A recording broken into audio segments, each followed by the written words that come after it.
Halo anak-anak, kita jumpa lagi dalam video pembelajaran kita. Untuk pembelajaran video ini dengan judul Tubuhku Milik Tuhan. Ini pendidikan agama Kristen kelas 1, namun sudah masuk bab yang ke-6. Mari kita berdoa ya, sebelum kita memulai pembelajaran kita. Terima kasih Yesus buat kasih setiamu yang kau berikan bagi kami. Kami bersyukur buat hari ini karena Engkau sungguh baik. Kami bisa memulai pembelajaran kami melalui video ini. Beri hikmat bagi setiap kami agar kami bisa mendengarkan dengan baik. Dalam nama Tuhan Yesus kami berdoa. Amin. Baik, kita akan literasi time dengan membaca Alkitab Kejadian pasal 15 ayat 20 sampai yang ke-21. Ini dia ya. Kejadian 15 ayat 20 sampai 21. Kita baca bersama-sama ya. Ayat 20. Lalu Miriam, nabiah itu, saudara perempuan Harun, mengambil rebana di tangannya dan tampillah semua perempuan mengikutinya memukul rebana serta menari-nari. Ayat 21. Dan menyanyilah Miriam memimpin mereka, menyanyilah bagi Tuhan sebab ia tinggi luhur. Kuda dan penunggangnya dilemparkannya ke dalam laut. Ini menjadi satu kesukaan bagi seorang Maryam karena Tuhan sudah membebaskan mereka ya. Baik, kita akan masuk dalam pembelajaran kita. Di halaman 40 ada cerita tentang Miriam memuji Tuhan. Nah, kita tahu bahwa Miriam ini adalah saudaranya dari Musa. Nah, ketika mereka keluar dari Mesir, bangsa Israel ini kan tiba-tiba ada di Laut Tebraun. Mereka kan bingung, tidak tahu mau lari kemana. Tetapi Musa berdoa kepada Tuhan. Nah, karena Firaun dan tentaranya sudah mengejar mereka, sampai-sampai bangsa Israel mulai bersungut-sungut dan marah kepada Musa. Tuhan pun membelah Laut Tebraun. Bangsa Israel pun dapat berjalan menyeberangi laut itu karena laut itu terbelah menjadi dua dan mereka terlepas dari kejaran Firaun dan tentaranya. Nah, Miriam ini memimpin bangsa Israel untuk memuji Tuhan. Karena apa? Karena Tuhan telah membebaskan mereka dari tangan Firaun. Memuji-muji Tuhan walaupun Miriam adalah kakak perempuan Musa. Nah, kita juga pernah merasa takut dan gentar kan? Tetapi janganlah rasa takut dan gentar itu membuat kita semakin takut. Tapi biarlah kita belajar dari Miriam yang suka memuji Tuhan. Jika merasa takut, berserulah kepada Tuhan, minta pertolongan Tuhan. Oke? Berdoa, memuji Tuhan, membesarkan nama Tuhan. Itu adalah cara yang dapat kita lakukan yang menyatakan bahwa tubuh kita ini adalah milik Tuhan. Ingat, tubuh kita milik Tuhan dan kita harus menggunakan untuk memuji dan memuliakan Tuhan. Apapun keadaan kita, baik suka dan duka, karena tubuh kita adalah milik Tuhan. Oke? Baik, di halaman 41 ada gambar. Nah, ada gambar, ada di bagian A ada 3 gambar nih. Nah, perhatikan gambarnya baik-baik ya. Kita akan menjawab yang B. Peristiwa apa yang terjadi dalam gambar tersebut? Nah, ada 3 gambar kan. Yang pertama menjenguk teman yang sakit. Yang kedua, anak di dalam gereja. Yang ketiga, teman jatuh dari sepeda. Ini adalah peristiwa yang terjadi pada setiap gambar. Ditulis ya. Yang C, apakah kamu pernah mengalami seperti gambar yang terjadi dalam gambar? Pasti kita pernah sakit dong. Pasti kita pernah ke gereja dan pasti kita pernah jatuh walaupun itu bukan jatuh dari sepeda. Pernah kan? Nah, coba diceritakan ya. Tapi nanti pada saat kita Zoom, oke? Kalau mau dicatat dulu juga boleh. Oke. Baik, kita akan lanjut. Tetap di halaman 41 di sini bagian D. Nah, jika saat ini kamu melihat temanmu mengalami hal itu, apa yang hendak kamu katakan? Jadi di sini ada 1, 2, 3 perkataan yang akan kita coba katakan. Lingkari ya, bila itu yang akan kamu ucapkan. Contoh, pada saat menjenguk teman yang sakit, aku akan berkata, kira-kira apa yang akan kamu katakan? Kalau mau ditambah boleh ditambah. Example misalnya tambah ini. Tetap bersyukur dan berdoa kepada Tuhan. Ya. Nomor 2 juga, kalian tinggal lingkarin apa yang akan kalian ucapkan ketika kalian melihat teman ke gereja. Kalau misalnya pasti akan bilang Tuhan Yesus memberkati. Dan nomor 3, pada saat melihat teman yang jatuh dari sepeda, apa sih yang akan anak-anak katakan? Coba dipilih dari situ. Atau kalau mau ada tambahan kata-kata sendiri juga boleh. Kalau misalnya example contohnya, hati-hati ya main sepedanya. Ini adalah ungkapan-ungkapan yang bisa kita katakan. Oke? Nah, kita masuk di halaman 42, kita akan membaca dan menghafal ayat ini. Ini jadi ayat hafalan ya. Halaman 42 yang E itu menjadi hafalan yang akan minta anak-anak untuk menghafal ayat Matius 5 ayat 16. Dibuat videonya dan kirim nanti ke Google Classroom. Oke? Nah, untuk kesimpulan, kira-kira apa sih yang menjadi kesimpulan dalam materi ini? Nah, kesimpulannya ini ya, tubuh kita adalah milik Tuhan, sehingga kita harus merawat dan menjaga dengan baik. Kita juga harus menggunakan tubuh kita untuk memuliakan Tuhan. Oke? Silakan ditulis ya. Lanjut kita ke halaman 42. Ada cerita tentang Petrus berjalan kaki memberitakan Injil. Ingat, Petrus ini adalah salah satu dari 12 murid Yesus. Ia meninggalkan pekerjaannya dan mengikuti Yesus.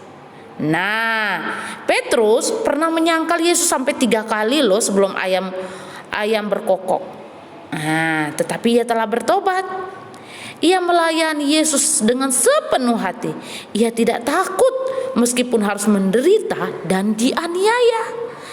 Petrus memberitakan Injil Kristus. Ia berkeliling dari desa-desa sampai ke kota besar. Ia bersaksi kepada siapa saja yang ia jumpai. Nah, Yesus adalah Tuhan dan ia telah naik ke sorga. Ia memberikan kuasa kepada Petrus sehingga Petrus dapat menyembuhkan, dan Petrus juga percaya dan banyak orang yang percaya kepada Yesus. Tapi ketika Petrus ada di gerbang indah, ia bertemu seseorang yang sejak lahir telah lumpuh. Ia yang tiap hari meminta-minta sedekah. Tetapi Petrus berkata, emas dan perak tidak ada padaku, tetapi apa yang kupunyai kuberikan kepadamu. Demi nama Yesus Kristus, orang Nazaret itu, berjalanlah. Seketika orang lumpuh itu bisa berjalan dan memuji Tuhan. Ia juga mengikuti Petrus dalam pelayanan. Nah, itu cerita tentang Petrus ya. Lanjut kita ke 43. Petrus memuliakan Tuhan dengan kakinya. Dia berjalan memuji Tuhan dan dia banyak menyembuhkan orang. Dia memberitakan Injil. Nah, bagaimana dengan kita? Apa yang kita bisa teladani dari Petrus? Dengan menggunakan kaki kita. Ayo. Iya, kita bisa menggunakan kaki untuk rajin ke gereja pada hari Minggu, pergi ke sekolah setiap hari. Kita juga bisa menggunakan kaki untuk bermain, berlari, dan berjalan dengan baik. Ingat ya, kaki kita adalah milik Tuhan. Kita masih di halaman yang sama, bagian 3, cerita tentang Paulus menulis surat untuk jemaat. Anak-anak, Paulus ini adalah orang yang sudah bertobat loh. Sebelum dia bertobat namanya adalah Saulus. Ia sangat cerdas tetapi membenci Yesus. Ia senantiasa mengejar dan menganiaya orang Kristen. Nah, ketika Saulus pergi ke Damsyik, Tuhan Yesus menjumpai Saulus di sana. Jadi perjumpaan Saulus, yaitu Paulus, dengan Tuhan ketika berada di Damsyik. Saulus menjadi buta dan dia bertobat. Saulus percaya dan namanya bukan lagi menjadi Saulus tetapi menjadi Paulus. Dia memberitakan Injil ke sana kemari, menulis surat kepada jemaat yang jauh-jauh. Isi suratnya apa? Menasihati mereka untuk mengajarkan kebenaran kepada jemaat-jemaat yang hidup kudus, sehingga bisa setia menaati perintah Tuhan. Paulus juga menulis surat loh kepada jemaat di Roma dan Efesus, bahkan yang ada di Korintus, Filipi, Kolose, dan masih banyak lagi. Paulus juga mengunjungi mereka untuk mengajar, meneguhkan hati mereka sehingga mereka percaya kepada Yesus Kristus. Dan sampai saat ini tulisan Paulus dapat dibaca orang Kristen loh di dalam Alkitab. Oke? Nah, Paulus juga bekerja loh sebagai tukang tenda Dia membiayai pelayanannya sendiri. Ia tidak minta-minta uang dari orang lain. Nah, Paulus bekerja keras, bukan hanya untuk dirinya, tetapi semua orang yang percaya kepada Yesus. Paulus mengenal kasih Kristus kepada orang lain, agar banyak orang menjadi percaya kepada Yesus dan menerima keselamatan kekal dari Tuhan. Nah, aku pun dapat menggunakan tanganku, aku bisa belajar dan bekerja keras. Aku juga bisa menolong orang-orang di sekitarku menjadi anak kebanggaan. Oke, kita masuk di halaman 45. Coba ditulis ya, contoh surat untuk temanmu yang sedang sakit. Nah, ditulis di buku langsung aja ya, di halaman 45 di buku Agama Kristennya. Oke? Kita mau evaluasi nih, apa yang kamu rasakan ketika mendapatkan nama temanmu? Nah, ketika mendengar nama teman, kaget dong. Kenapa ya? Gitu kan? Lalu apa yang kamu rasakan setelah memberikan surat kepada temanmu? Senang. Yang ketiga, apa yang kamu rasakan pada saat membaca surat dari temanmu? Penasaran apa sih isinya? Tetapi juga dengan senang hati ya. Dan apa manfaatnya? Dan apakah kegiatan itu ada manfaat? Ada dong. Jadi kita bisa saling bertukar pikiran, saling cerita, ya. Nah, sampaikan apa yang hendak kamu lakukan dengan menggunakan tanganmu dan memuliakan Tuhan. Kita bisa belajar dengan berlatih menulis, bertepuk tangan memuji nama Tuhan. Silakan ditulis ya di bukunya ya.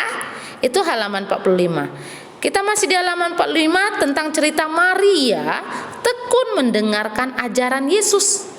Nah, pasti sudah pernah kan dengar cerita tentang Maria? Maria ini adalah kakak beradik dengan Marta. Yesus mengunjungi Maria dan Marta. Maria ini tekun mendengarkan Yesus berbicara, tetapi Marta sibuk memasak makanan untuk Yesus. Nah, ketika ia sibuk, Marta meminta Yesus agar Maria membantunya menyiapkan makanan. Tetapi apa jawab Yesus? Marta, Marta, engkau khawatir dan menyusahkan dirimu dengan banyak perkara, tetapi hanya satu saja yang kuperlu. Maria telah memilih bagian yang terbaik, yang tidak akan diambil daripadanya. Nah, banyak orang yang suka bicara loh, tetapi tidak semua orang suka mendengarkan. Maria mendengarkan Tuhan Yesus yang berbicara. Apa yang didengarkannya akan menjadi miliknya. Maria memilih yang terbaik untuk dirinya. Jadi kita juga harus mau mendengar orang lain ya. Oke. Tapi bukan berarti tidak baik menyiapkan makanan untuk orang lain, apalagi ada tamu. Itu adalah hal yang baik. Nah, selalu ada yang terbaik pada waktu tertentu. Nah, bagaimana dengan kita? Apakah kita menggunakan telinga dengan baik? Mendengarkan guru saat mengajar atau saat guru menasihati? Mendengarkan cerita Alkitab, khususnya hari ini nih, mendengarkan video pembelajaran firman Tuhan. Nah, dengan ini kita akan bisa semakin mengenal Tuhan Yesus. Mendengarkan ayah dan ibu yang menasihati dan mengajari kita. Bahkan kita juga bisa menghormati dan menghargai orang tua ya. Karena dengan cara itulah Yesus memberkati kita. Karena kita memilih yang terbaik dalam hidup kita. Ada cerita lagi dari Zakheus menerima Yesus di rumahnya. Halaman 47. Nah, Zakheus ini mungkin sudah sangat sering didengar. Yang tubuhnya pendek itu loh. Nah, dengarkan ya. Zakheus itu seorang pemungut cukai. Ia tidak disenangi masyarakat karena pekerjaannya, yaitu pemungut cukai. Karena pemungut cukai itu mengambil uang rakyat, lalu menyerahkannya kepada pemerintah. Lalu mereka juga suka memeras atau meminta lebih kepada rakyat. Dan pemungut cukai itu dianggap berdosa oleh orang Yahudi. Zakheus ingin sekali melihat Yesus dari dekat, tapi tubuhnya pendek. Bagaimana mungkin bisa melihat Yesus di kerumunan banyak orang ya? Nah, Zakheus memiliki ide. Dia naik ke atas pohon melihat Yesus. Lalu ketika Yesus melewati pohon itu, zum zum zum lewat, dan Yesus berkata, dan ia mau menginap di rumahnya. Yesus katakan, turun dari pohon sebab aku ingin menginap di rumahmu. Wah, mendengar hal itu Zakeus sangat gembira. Ia menjamu Yesus dan semua murid. Zakeus menjadi percaya kepada Tuhan Yesus dan menerima Yesus di dalam hatinya. Nah, bagaimana dengan anak-anak Miss? Bahkan yang lainnya yang mendengarkan video ini, maukah menerima Yesus tinggal dalam hatimu? Nah, tubuhku, hidupku adalah milik Tuhan. Perkatakan ya. Dan kita harus menerima Yesus dalam hati agar kita menjadi anak-anak yang diberkati. Oke.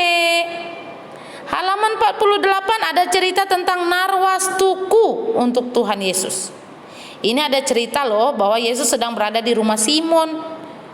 Ketika itu datang seorang perempuan yang berlutut di kaki Yesus dan menangis.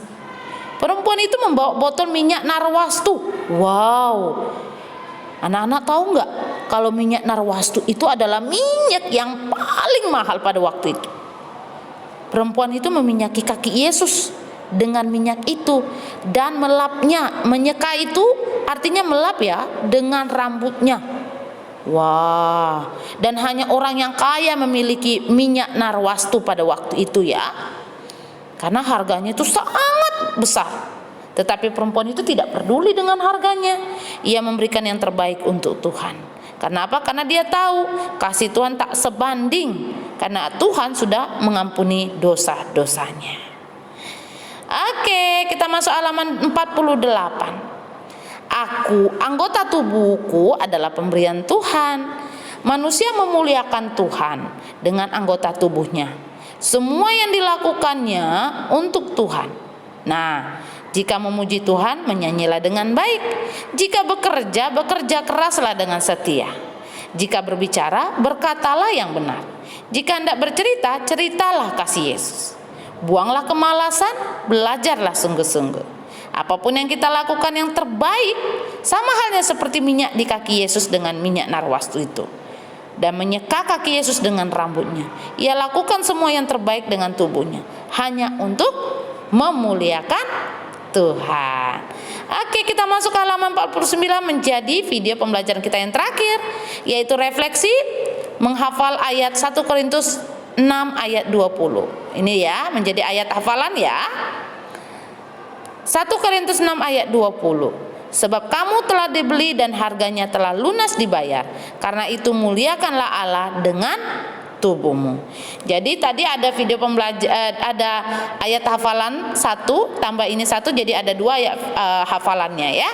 Tetapi hanya 1 saja yang dikirim ke Google Classroom. Oke?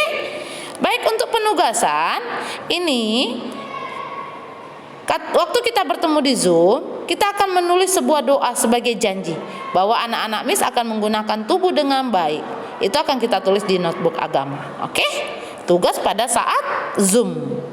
Oke, jika ada pertanyaan, baik. Jika tidak ada, mari kita berdoa. Terima kasih Tuhan, Engkau memberikan aku tubuh. Bimbinglah aku agar dapat menggunakan mulut, tangan, kaki, telinga, dan semua tubuhku hanya untuk memuliakan Engkau. Terima kasih Yesus, hanya dalam nama Tuhan Yesus kami berdoa. Amin. Sampai jumpa. Thank you for watching my video. God bless you always. Bye bye.